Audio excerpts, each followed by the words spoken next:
a todos e a todas vocês, agradecendo essa importante oportunidade de estar aqui neste, eu diria assim, programa entusiástico, né? Representado nas pessoas da IREN, do Zonin, de todos os professores, dos mestrandos e doutorandos. Eu comentava com o Alch, né, de que existe uma grande diferença, viu, Zonin, entre o programa de vocês e o nosso, mas acho que a idade explica um pouco isso também. Este vigor e entusiasmo que não é só da ordem idiosincrática, né, subjetiva, mas é também a forma de como vocês conduzem o trabalho na comunidade, na região. Esse envolvimento é isso que está, eu acho, na base daquilo que nós discutimos, o que é uma ciência pública e o que é uma ciência pertinente. Eu acho que isso está colocado como um grande desafio, né, para as instituições que, por definição, são públicas, eu diria estatais, mas que há também controvérsias sobre o que nós podemos entender por estatal, público e privado, né? Então, acho que, dito isso, eu gostaria mais ou menos de dizer para vocês aquilo que me propus para trazer como reflexão hoje, nesses meus 30, 35 minutos. E eu confesso que eu cometi um pouco uma ousadia de querer desestabilizar as bases do meu próprio pensamento, né? E isso é muito temerário, e é um exercício difícil. A gente, mais ou menos obedecendo aquele princípio de uma grande professora inglesa, que foi professora do Celso Furtado, da London School, se chama John Robinson, que escreveu esse livro. Eu li há uns 20 e poucos anos atrás, talvez mais, e me marcou, né? Eu acho que na vida é assim, os livros que te marcam, eles te acompanham, as ideias que marcam a gente acompanham a vida inteira, né? O André Gide, que era um escritor francês, dizia o seguinte: olha, quando eu abro um livro, ele não me diz nada, eu fecho e ele fica lá. Agora, o livro que me diz algo, ele me acompanha, meu companheiro da vida inteira. E isso acho que acontece com todo mundo. Assim como nós fixamos as boas lembranças, as más também, elas têm as suas marcas, mas isso faz parte da vida, né? E a John Robinson, no prefácio de um livro que se chamava Filosofia Econômica, dizia o seguinte: por que é uma questão até metafísica, para um economista colocar uma questão metafísica né, algo inusitado, né? O economista, ele gosta sempre de traduzir numericamente as variáveis econômicas. Agora, depende também da escola filosófica, né, sobre a qual ele se inspira. E como a John Robinson era uma neo-keynesiana, e o Keynes era um pensador complexo, né, não era esse dos econometristas da escola de Chicago, né, que reduz a realidade econômica a alguns poucos fatores. Ela dizia o seguinte: por que eu penso naquilo que eu penso, né? E se a gente levar essa pergunta retroativamente, né, nós dificilmente chegaremos a um lugar muito seguro, porque isso mostra, não é só uma questão epistemológica do estatuto do conhecimento, é uma questão cultural, né? Ou seja, nós herdamos que tipo de entendimento sobre a realidade. É um pouco essa a motivação, e que por muito tempo na teoria social foi chamado de ideologia, né? Maneiras de pensar, sistemas de crenças, né? Que estão postas e que são reatualizadas permanentemente. E aí a gente poderia partir de uma série de pressupostos aqui, né? Como em geral a gente faz em sala de aula, se apresenta um inventário do conhecimento que faz parte do título, do tema da disciplina, enfim, do modo. Mas nós poderíamos, por exemplo, definir como sistemas de pensamento, sistemas de crença, a partir da ideia de ideologia. E se eu for muito inspirado por um certo marxismo, por exemplo, eu posso pensar que a forma de como nós pensamos é reflexo da realidade. Mas aí já começam as controvérsias, porque essa questão de reflexo, de que maneira? É o reflexo fixo? Uma imagem distante? Ou é uma imagem nebulosa? Poderia estar discutindo o caráter dessa nebulosidade, dessa imagem que advém da realidade para o pensamento, ou que inspira o nosso sistema de pensamento. Mas, se eu, num certo sentido, ouvir também outras concepções, por exemplo, do pessoal da escola dos Anais, que eram historiadores muito interessantes da França, que dialogavam com o marxismo, né? Inclusive o Rodel, que era um dos teóricos importantes no debate sobre o que é o capitalismo, sua origem, sua gênese. E lá tinha um historiador muito interessante chamado Georges Duby, que quando ele foi fazer estudos da Idade Média, que a professora Manuela nos trouxe aqui indícios da Idade Média portuguesa, os castelos, a forma de viver, a sua simplicidade, né? Ele dizia o seguinte: olha, eu quero sair desta concepção mecanicista de que o pensamento é reflexo da realidade. E ele disse: eu vou inverter os termos. Eu vou dizer o seguinte: é a maneira de agir sobre a realidade. Porque aí eu não preciso me preocupar muito naquela origem de por que eu penso de uma determinada maneira. Então, se eu penso de uma determinada maneira, eu vou agir na mesma medida daquilo que essa concepção está me informando. Mas aí eu diria, bom, são processos complexos, nem sempre visíveis, são invisíveis. E é um pouco a história dessa enredadeira que eu estou tentando trazer para vocês aqui, para a gente, depois, quando me referir concretamente ao estudo de caso também, perceber que nesse percurso, o que está posto em termos semânticos, de sentido sobre as palavras. Num certo sentido, se a gente partir da ideia de sustentabilidade, o que é isso? Quais são as matrizes? Onde que está a origem desse conceito, dessa noção, dessa visão? Né? E afinal, a gente acaba sempre buscando por afinidades eletivas aquilo que corresponde mais, num certo sentido, ao nosso perfil. E a gente nem sabe direito o que é esse nosso perfil, né? Que é uma somatória de uma complexidade de fatores que nos fazem pensar e agir de uma determinada maneira e que nós perdemos a origem desse processo, né? Então, dito dessa maneira, em algum momento eu também vou precisar apresentar para vocês o resultado desse processo do pensamento em função das leituras possíveis que a gente pode fazer dessa realidade. Então, minha fala tem esses três momentos. Um é que eu tento desestabilizar as minhas próprias concepções, não por mim mesmo, mas por aquilo que fui informado por algumas leituras, alguns autores, algumas concepções. Num segundo momento, tento reconstituir esse processo, já informado pela história do conhecimento sobre esses temas que nos trazem aqui hoje, que é a questão da epistemologia, desenvolvimento social sustentável, rural sustentável, né?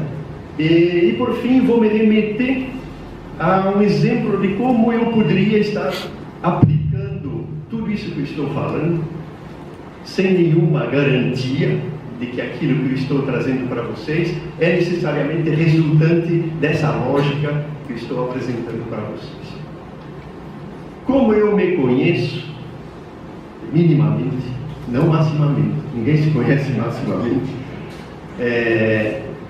mas eu estou falando, eu me conheço como professor, né? E eu costumo abrir muitos parênteses e ter dificuldade de fechá-los. de tal maneira que no final os alunos dizem: "E professor, aquela ideia que o senhor... deixamos para outro dia." Então eu fui recuperar um pouco o registro disso tudo que estou falando, né? Ordenei minimamente. Eu estava falando para a professora Manuela, ela teve a virtude, o mérito de trazer, né, um conteúdo muito bem sistematizado, visualmente representável, né? Mas os conceitos são difíceis, né, de a gente dar traduzi-los imageticamente, né? Os conceitos, eles são muito fugidios, né? E eles se escondem, né? Nem sempre aquilo que eu entendo por um sentido de conceito é o que vocês necessariamente vão entender, né? De tal maneira que a gente sempre é prisioneiro de metas narrativas, né? Ou aquilo que na teoria da linguagem se chama intertextualidade. Como é que eu derivo um sentido de um conceito, de uma noção, a partir da interpretação que já foi feita sobre ele? Provavelmente isso é próprio de uma sociedade aberta, de uma sociedade pós-moderna, né? Mas que também já nos traz dificuldades conceituais do que é o pós-moderno. Então é o seguinte, eu me permitiria me aproximar das minhas anotações aqui, para ser um pouco fiel, porque eu já gastei, acho que uns 7 minutos, e sobrariam uns 30, né? Eu gosto muito de, como muitos de vocês, provavelmente, ou todos, de ler textos e livros, enfim, não necessariamente ligados à nossa área, né? Eu sou de formação sociólogo, né? Mas a origem da gente é bem diversificada, e esse aspecto híbrido ele foi, eu diria assim, muito influenciado pelas discussões de interdisciplinaridade, que exigem um diálogo entre diversas teorias, entre diversas disciplinas. E eu diria que isso é uma virtude, mas pode também ser um defeito, uma limitação, né? E nesse exercício um pouco de abrir a caixa preta, eu me aproximei um pouco da literatura e de um autor que certamente vocês apreciam, conhecem, que diz o seguinte, porque nós lidamos com palavras, né? E esse escritor, ao qual eu vou me referir sobre alguns aspectos, é um escritor argentino. A gente se entenderia com os argentinos menos no futebol, né? E é o Jorge Luis Borges, que era um obcecado pela palavra. Muitos dos contos dele, ele vai atrás de, por exemplo, na Islândia, né? Os contos dele sobre a Islândia são muito interessantes. Ele vai atrás de palavras misteriosas, palavras únicas, né? Vários contos em que ele vai buscar uma única palavra que sintetiza o sentido do mundo. Mas, por outro lado, ele nos diz o seguinte: as palavras são símbolos que postulam uma memória compartilhada. Se a gente não dissesse que é Borges, a gente disse é um antropólogo, um filósofo que está dizendo isso. E ele era muito obcecado também pela visão, talvez como ele antevia o fato de que ele ia, no final de sua vida, perder a visão. Para ele a visão era um sentido metafórico forte no entendimento do mundo, que o seguinte: social, essa ignorância indígena descustou para a sua cultura, sua civilização, né? E aí nós podemos também trabalhar nesse plano das ambiguidades, dos sentidos e sem sentidos, de como são os usos individuais e sociais do discurso, da retórica, né? Ou da linguagem, por meio daquilo que alguns teóricos da teoria da linguagem chamam de dissonâncias cognitivas. O que seriam essas dissonâncias cognitivas? Vamos pegar a seguinte frase. Suponhamos que vocês estejam interessados em discutir a modernidade e vocês pegam autores centrais, os eurocêntricos, que a Manuela também faz referência, né? E que as teorias da modernidade inicialmente foram formuladas por eles. Nós mesmos, né, Alch, somos leitores desses autores muito importantes, por sinal, para entender a lógica dos processos da modernização situada no contexto histórico-cultural do qual emergiu esse conceito, né?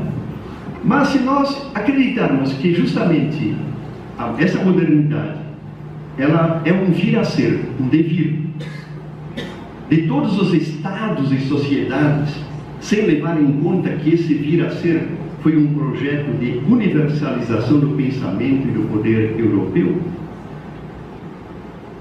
eu posso acreditar nisso, desde que eu entre nessa lógica.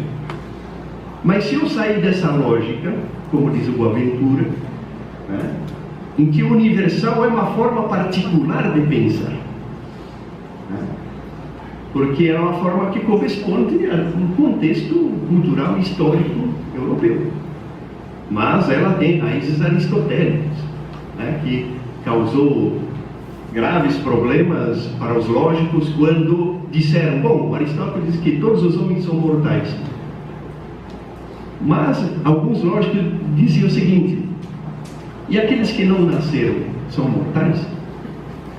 Eles dizem, opa, você está falando em universais vazios, não em universais concretos, né?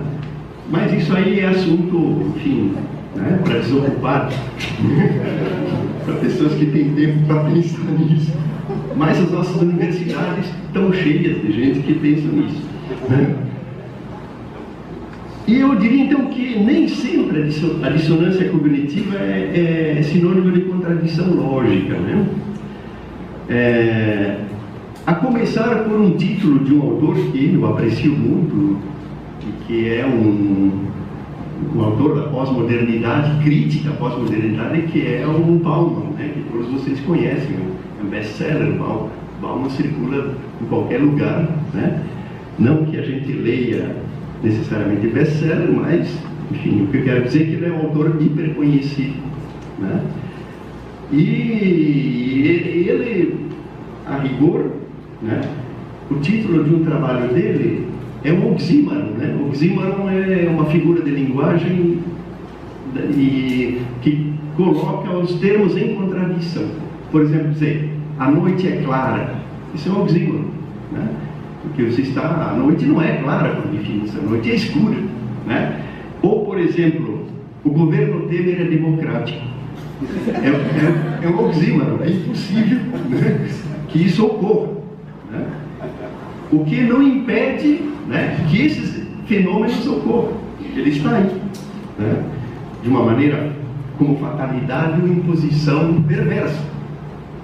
A realidade é feita disso. Mas, passando um pouco adiante com essas questões que são, em certo sentido, epistêmicas ou filosóficas, o que me interessa também, porque eu estou preocupado de como nós, afinal, reconstituímos semanticamente conceitos, visões, concepções, principalmente essa central para a gente, que é a questão do desenvolvimento, da sustentabilidade, né, da vulnerabilidade, e das capacidades de resiliência nesse contexto, né? Me interessa um pequeno exemplo, porque ele é muito sintomático para entender aquilo que já os gregos diziam, né? Eu diria assim, que são as opiniões irrefletidas, o chamado senso comum não crítico, porque existe senso comum crítico, né? Se quiserem, então vamos simplificar daquilo que a gente falou no começo das ideologias, um sistema de valores e de crença que informam as pessoas a adotarem padrão de juízo sobre a realidade, né? E isso aí está sendo produzido e bombardeado todos os dias pela televisão, pelas redes sociais, que nos exigem tomar uma posição, né? É impossível você praticamente ficar equidistante das duas posições extremas que estão postas hoje na nossa realidade. Mas isso é válido também do ponto de vista conceitual, quando, por exemplo, eu reduzo o conceito de desenvolvimento a crescimento. Então a ideologia é, por definição, simplificadora também, né? E ela tem um sistema de ancoragem naquilo que o próprio Bauman vai dizer, que são as dimensões praxeológicas. Praxeológicas no sentido de que são os sistemas que a sociedade produz como referência concreta, que faz a gente pensar de um lado ou de outro. E isso vale também para o sistema de conhecimento das agências peritas, né, da universidade, etc. Em geral, nós fazemos pesquisas sobre o que o mundo representa como sentido para nós. Seja em termos de moda ou não, mas não deixa de ser, né, essa dimensão praxeológica. Mas o Bauman faz uma referência bem interessante, né, e eu acabei esquecendo de dizer para vocês que o oxímoro do título do livro mas ele coloca como pergunta: a ética é possível no mundo de consumidores? É uma provocação, mas é um oxímoro. Eu diria que não, que é impossível você ter uma ética, né, no contexto de uma ideologia fundamentalista e consumidora. Mas enfim, é uma opinião minha, que teria que também ser posta à prova nos termos que eu estou colocando em prova tudo aquilo que estou trazendo aqui para vocês. Eu vou me referir a um fato, porque ele é muito importante, a partir daquilo que atravessa os sistemas de crença leigos e o sistema de crença perito, ou especialista, né, legitimado pela sociedade, como as universidades, por exemplo, né, que é posto pouco à prova. Esse é o problema, nós sermos muito poucos postos à prova pela sociedade, né? E quando somos postos à prova, é com negatividade em geral, né? Mas aí dependeria de nós discutirmos que tipo de exigências a sociedade poderia estar fazendo para a universidade, fora das restrições fiscais que estão sendo impostas como negatividade. Que muita gente quer destruir a universidade, é o que está acontecendo, né? Então não é nesse âmbito dessas exigências que eu estou colocando as questões. Eu estou presumindo que nós tivéssemos uma sociedade democrática em que os cidadãos têm consciência do papel do conhecimento e dos usos sociais desse conhecimento, né? Naquela célebre pergunta: para que e para quem se faz ciência? Ou aquilo que a filósofa belga Isabelle Stengers vai dizer o seguinte: a ecologia das práticas. Será que os cientistas chamam as pessoas para fazer as suas pesquisas? A princípio eles pegam os ratos e depois, se funciona com os ratos, eu vou usar nos humanos, de uma forma bastante simplificada, mas para expressar essa ideia de que a comunidade científica não está muito interessada quem vai usar isso, né? Essa é uma questão ética. Mas é o seguinte, para ser direto, um grupo de pesquisadores da Sociedade Zoológica de Londres foi ao Panamá estudar a vida social das vespas locais. Na verdade, desde que o termo insetos sociais, entre aspas, categoria que abrange abelhas, cupins, formigas e vespas, foi cunhado e popularizado, tanto os zoólogos universitários quanto o público leigo compartilharam uma firme crença, poucas vezes questionadas.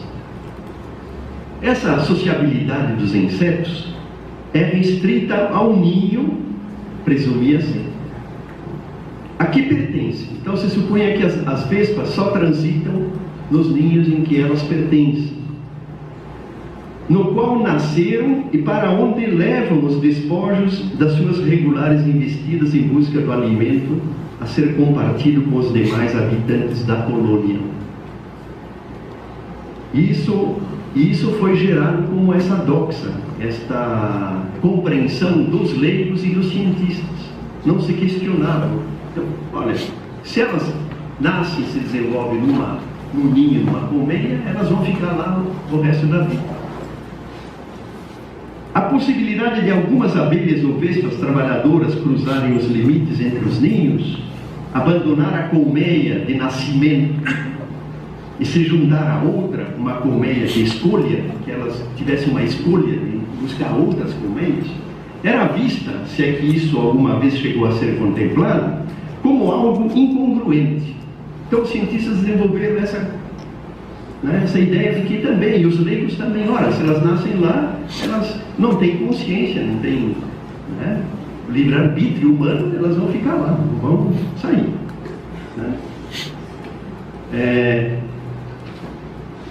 Pelo contrário, tinha-se como axioma que os nativos, os naturais do local e, portanto, legítimos membros do ninho, prontamente perseguiriam os recém-chegados e os aniquilariam caso se recusassem a fugir.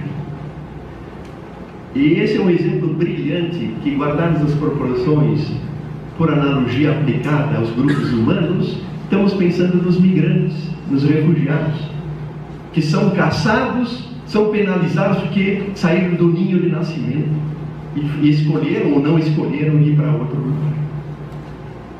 Esse sistema de crença, isso na biologia do século XIX está cheio de exemplos assim. O Stephen Jay Gould, que é um neoevolucionista, vai falar daqueles pássaros cujas mães abandonavam os filhotes quando eles saíam de um certo distância do seu círculo. E a sociedade inglesa, que era muito vitoriana e moralista, dizia: aves desalmadas abandonaram os filhos, não tem alma, portanto. Então, eu só trago esse exemplo para mostrar o sistema de equivalência, equipotência, o trânsito entre concepções de natureza e de sociedade, e o nível de ignorância que impede você raciocinar de uma forma diferente, desde que você adote esse critério como um sistema de verdade. Então, eu fecho isso aqui. Eu tenho muitas coisas aqui para falar, mas acho que eu já fui para uns 20 minutos, o que eu quero dizer e trazer já para um sistema organizado de pensamento e de conhecimento que nos interessa pelas nossas práticas, afinal é o campo de experiência que está ao alcance da gente, que é esse saber instituído, a formação nossa, a maneira de como nós entendemos o mundo por mediadores linguísticos, que são os conceitos, as palavras da universidade, etc. Eu descobri uma grande historiadora da ciência chamada Patrícia Farah. Ela tem um sobrenome italiano, mas ela é professora na Inglaterra, em Oxford.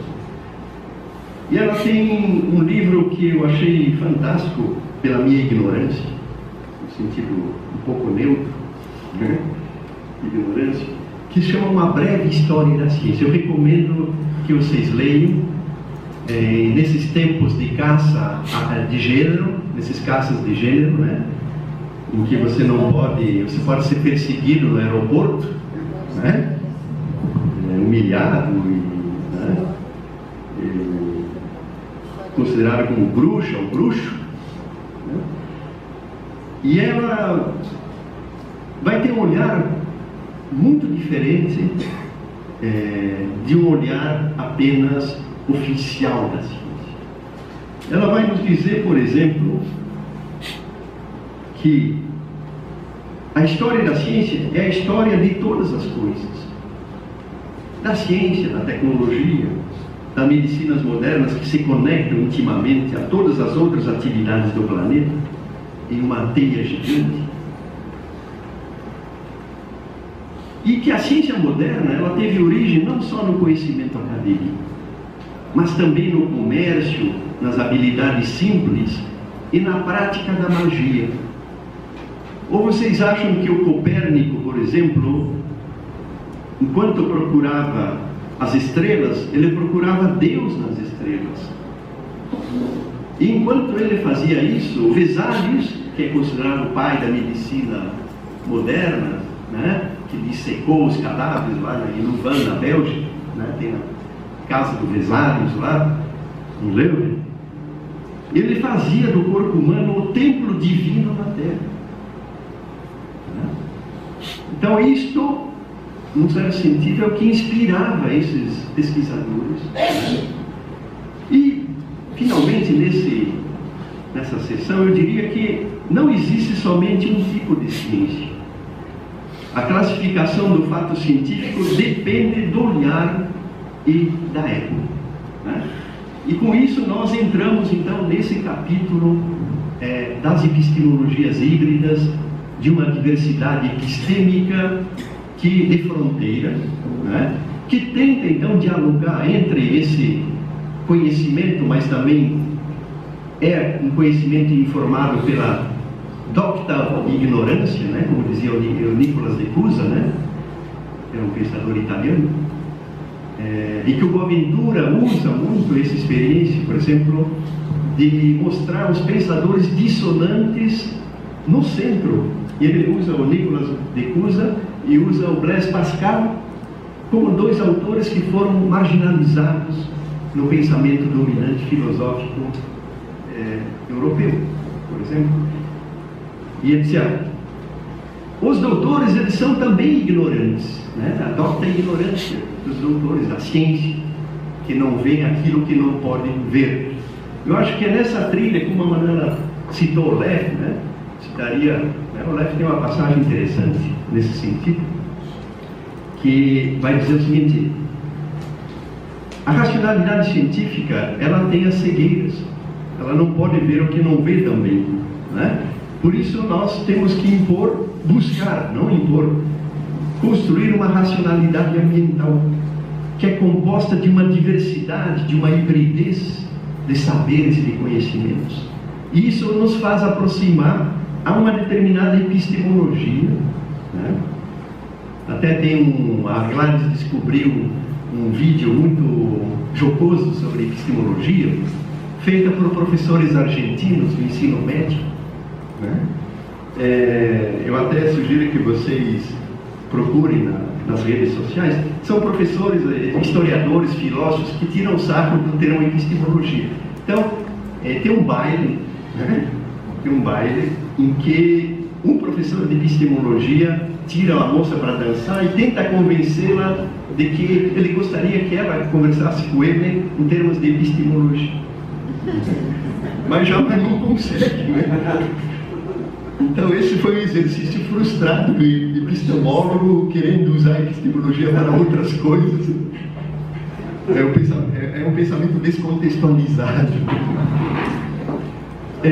Mas então, para encurtar um pouco a minha fala, tentando fechar os parênteses, se nós formos pensar então nesse arcabouço de uma busca de epistemologias capazes de responder questões que o pensamento dominante, hegemônico, único, disciplinar, né, tenta aprisionar essa relação mais complexa sociedade e natureza, aqui nós fizemos um pequeno inventário, né, dos marcos que a gente chama do pensamento socioambiental, que vão desde essas concepções pró-sistêmicas, né, que vocês conhecem, da ecologia verde, né, da economia ecológica, né, todas essas concepções que situam o pensamento ambiental no contexto de uma lógica de mercado que ontem, né, o Assad nos trouxe. Não que ele fosse um defensor da lógica de mercado, né? Porque há aí uma variedade também no pensamento hegemônico, há uma diversidade, senão a gente está negando o princípio epistêmico da diversidade. Né? E nas teorias dominantes existem, embora sempre haja uma centralidade, né, no pensamento econômico, né, no pensamento cultural, né, existem centralidades. Mas nesse cardápio aqui que a gente identificou tendências do pensamento para refletir questões epistêmicas em torno dessa relação sociedade-natureza. Eu acho que o professor Alfio aqui, né, trouxe questionamentos muito interessantes, né, e que a gente poderia simplificadamente dizer, olha, a concepção do professor Assad se situa na teoria da modernização ecológica. Ou seja, sempre é possível você inovar tecnologicamente para você proceder a ajustes sobre limites, excessos, né? Então ele nos trouxe modelos de plantio, né, de composição de plantios, como é que você tem que, né, para evitar a emissão de gases de efeito estufa, né? Então se você proceder tudo direitinho, você vai trazer ao equilíbrio novamente dos usos da natureza para o mercado, né? Quando de fato as coisas não são tão simples assim. Ninguém tem o domínio do capital, né? Quer dizer, não há um decreto que a lógica do capital seja domesticável a partir do bom mocismo ou de um comportamento antecipado, né? O que não impede que existam ações anticíclicas, antissistêmicas, né? Que existam experiências muito interessantes que a gente pode levar em conta, né? Acho que o rol que a professora Manuel traz aqui são pensáveis, são possíveis, em pequena escala, possivelmente, né? Mas como é que nós vamos domar o mundo a grande escala? Nessa lógica quase que inexorável, né? De uma globalização, eu diria assim, fagócita, né, da natureza. Eu acho que existem experiências interessantes na Europa, não vamos também, né, desconsiderar os modos vivendi, os comportamentos de consumo. Por exemplo, você pega os países escandinavos, não tem nada a ver com o modelo absolutamente voraz norte-americano, copiado infelizmente por nós, né, dos shopping centers, esse consumo desenfreado. Não sei se vocês conhecem alguns países escandinavos, eles têm uma sobriedade muito grande em relação ao consumo, uma certa sobriedade de vida, né? Não é essa coisa ostensiva e violenta de um consumo a toda prova, como nós estamos um pouco induzidos a isso. Então, existe uma diversidade de concepções que vão desde essas teorias funcionalistas, da modernização ecológica, as teorias construtivistas das ciências sociais, as teorias do pensamento multimodal, as teorias sistêmicas, por exemplo, do holismo, da coevolução, né? As teorias da coevolução são muito interessantes também, são sistemas solidários. Por exemplo, você usa a teoria da coevolução para pensar os recursos energéticos. O Richard Norgan, né, um economista norte-americano bem interessante, ele diz o seguinte: olha, você basta olhar para a matriz energética e você vai ter um sistema social muito solidário e coeso com essa lógica da produção de combustíveis fósseis, da extração dos combustíveis fósseis. Então você vai ter universidade cheia de engenheiros, você vai ter geólogos, porque você tem que pensar esse modelo a partir dessas lógicas, desse padrão, dessa matriz energética. Provavelmente, se você muda de padrão, você vai ter uma coevolução no sentido não só dos usos sociais da tecnologia, mas também do sistema de pensamento e de organização tecnológica em torno deste modelo, né? Provavelmente uma questão que pode ficar em aberto se a gente aplicar o princípio da diversidade energética, né? Diversas matrizes coexistindo, que sistema social você teria a partir desse modelo? Em diversas instâncias, desde sistemas de consumo, de usos de energia, né? até sistemas de organização do conhecimento para poder gestionar, gerir uma sociedade desse tipo. Então, as teorias da coevolução são bem interessantes, desde que, claro, não aplicadas mecanicamente, né?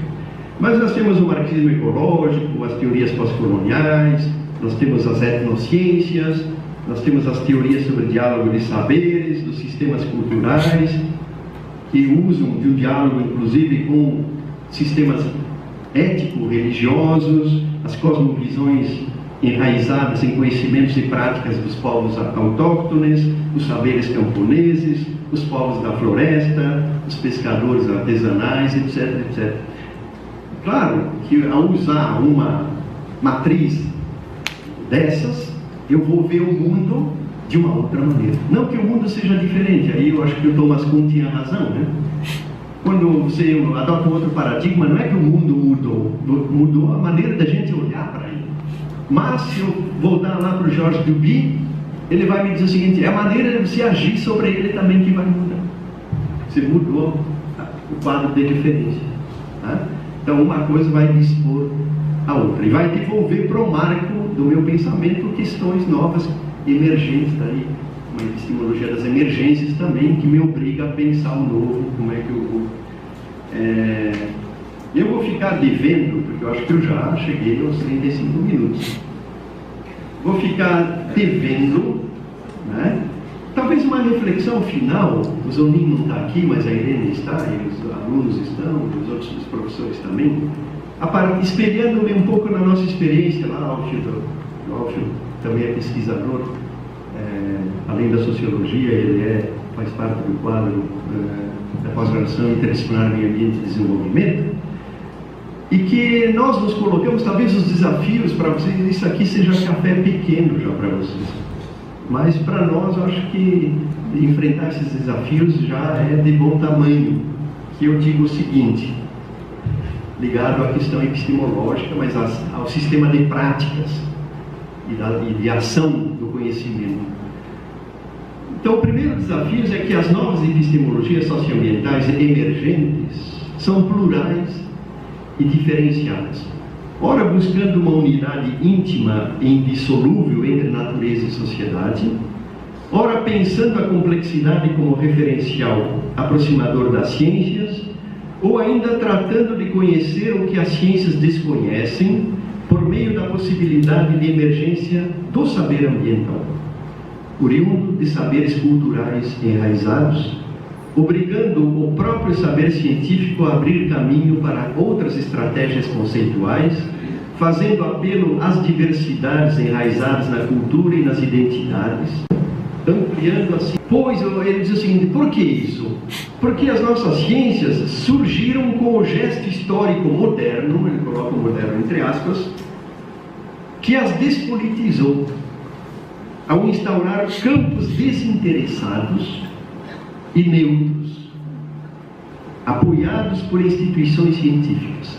Me faz lembrar o exemplo do professor Alfonso, colombiano, não sei se ele está aí, quando ele se referiu, né, ao pesquisador que, ao se defrontar com um pai e uma mãe batendo na criança, no filho, diz: não, eu sou psicólogo, quero ver a reação da mulher, da criança, né, frente a essa violência, e portanto eu vou descrever isso. Eu sou neutro, não posso tomar partido.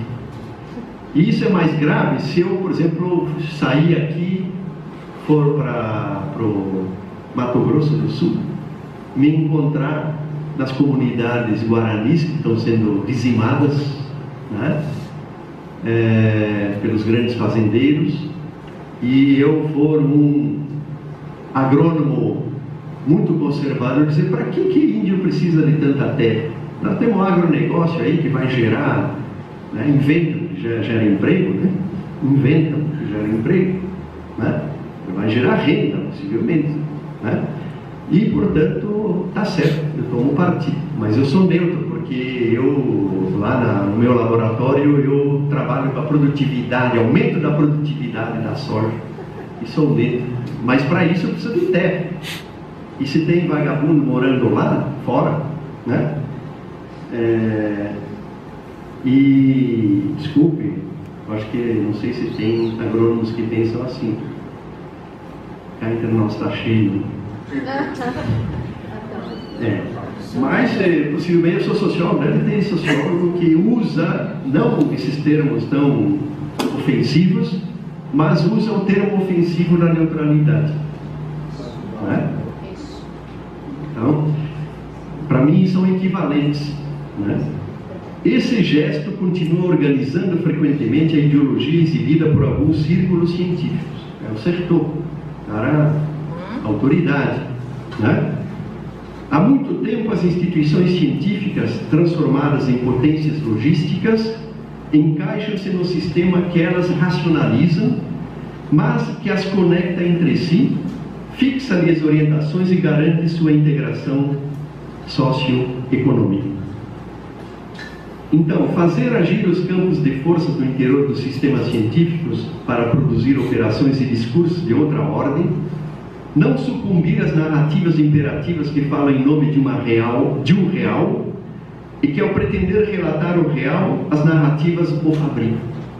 E a partir disso são as fabulações. Né? Eu invento o real a partir das minhas fabulações. Tal é a ordem das operações e dos discursos das ciências hegemônicas, contra as quais é possível opor operações da ordem do molecular e dos espaços de resistência.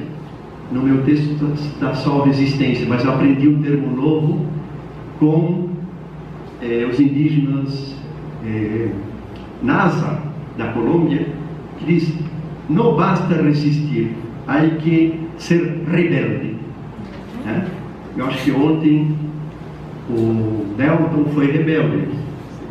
Né? Tem que ser rebelde. Né? Não basta resistir. E então, esta ação de operações da ordem do molecular e dos espaços de resistência e de rebeldia contra hegemônicos. Isso é tomar uma posição de compromisso, como o professor Alfonso, né, ao apresentar dois quadros opostos. Né, isso é a dimensão ética da ciência. Vou ficar devendo para vocês o estudo de caso. Não faltarão oportunidades, mas vocês podem consultar, que eu deixei o livro com o professor Zonin, né, dessa coleção que a Irene falou, né, que é um livro que se chama América Latina, Sociedade e Meio Ambiente, Teorias Retóricas e Conflitos em Desenvolvimento, e o nosso texto do estudo de caso são as retóricas da sustentabilidade na América Latina, conflitos semânticos e políticos no contexto de modernidades múltiplas, em que eu oponho a formação discursiva das entidades hegemônicas a partir de Rio 2012, em torno da ONU e dos 180 países, dos estados nacionais, contra a cúpula dos povos, que formulou em sua formação discursiva o que a gente chama a retórica da contestação. Então são duas leituras diferentes do conceito de sustentabilidade e desenvolvimento, que eu tento tensioná-las para entender a repercussão disso em termos de práticas sociais diferenciadas. É isso aí, muito obrigado, desculpe. E ir fazendo com que nós pudéssemos pensar, e com isto pensar a nossa vida, a nossa prática, a nossa praxis, né? A nossa sala de aula, as nossas relações como pessoas, né? Porque em essência é isso, né? É o que somos, e o que podemos ser, porque pensamos, não é? E porque pensamos é que agimos. E se nós não melhorarmos, né, e conhecermos mais, nós não vamos mudar as nossas ações, não é? Começou dizendo até da nossa prática, e é verdade, esse programa, ele tem um movimento novo, teórico, né, porque é muito novo, mas tem um movimento grande da prática. Mas se nós não tivermos momentos destes de reflexão, que nos aproxima do olhar da professora Manuela, e como você disse também, do professor Assad, o Afonso que estava aqui, o Alfio que falou em seguida, se nós não pensarmos este contexto, né, em que estamos vivendo, que profissionais nós seremos? Que pessoas nós somos? E acho que eu estou contigo, acho que já temos que ser rebeldes. Acho que inconformados já deveríamos ser. Ser rebelde no pensamento já é um bom começo. Isso, no pensamento e também no posicionamento, né? Porque às vezes a gente pode ser rebelde na negociação, né? Para a negociação das políticas públicas, não só do enfrentamento, né? Precisa de gente que vá à frente e negocie. E esse é um tempo difícil que estamos vivendo. Nós agradecemos muitíssimo e queremos abrir, apesar do horário, que se alguém ainda gostaria de fazer alguma pergunta, talvez umas duas, muito rapidamente, nós teremos este momento agora. Sim. Se não houver, talvez é por causa do horário. É só uma rapidinha. Sim. Que a professora colocou, que da Europa lá dos 90